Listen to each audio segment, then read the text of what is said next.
Okay, well, I'm Chelsea, and this is my special occasion speech, and I'm going to be talking about educators. You know that educators they're devoted, they always think of the students first. However, in the same sense, they're also really underpaid, they work crazy hours, and we often don't give them enough credit. First, when I was writing this speech, I really didn't know what to write about. When my friend mentioned my aunt, who she had a job, then she had kids, and then she tried to get another job after she had kids. And I was kind of like, this is exactly like my mom, who's a teacher. And the similarities were kind of cool, so I decided that I'm going to write about educators as well as my mom. A little bit of a past on my mom is when you first meet her, it is very obvious that she's a professor or a teacher. Just the way that she's so concerned for people's education and that she wants them to succeed is so obvious, and it shows in her. Before, she used to teach young children, and she absolutely loved it.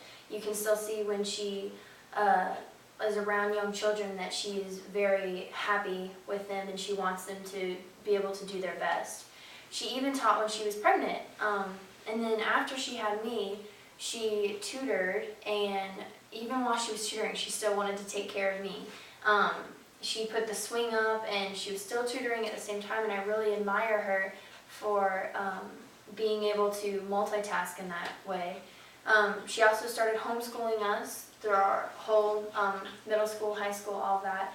And she also kept tutoring, which kept the money coming in for the family. And you never knew, it was kind of interesting because you never knew who was in the house. Every time my brother and I would walk through the house, you would see new students sitting around and be like, oh, Mom is tutoring again. So I really liked to see her putting that much effort into her tutoring business. So in general, just why should I admire her? For one thing, she's always been a fighter. When she has something that she wants to do, she's going to strive for it and give 110% or more. She's also an overachiever, which can be her downfall. Sometimes she works so hard that she is so tired some of the times, and she's not able to do other things, but she still gives that 110% on the thing that she loves most.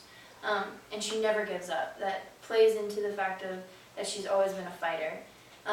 When we needed money in the house, she would tutor and homeschool at the same time. She would grade our papers when she had other things she needed to do.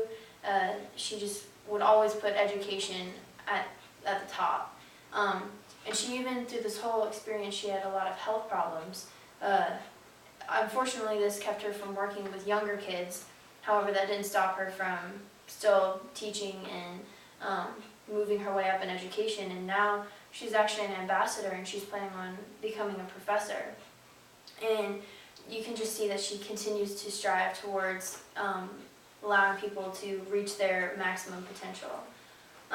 So now you can clearly see why I admire her, and you can see that her, as well as many other teachers, really just strive to give students what they need for their futures. We really don't give them enough credit.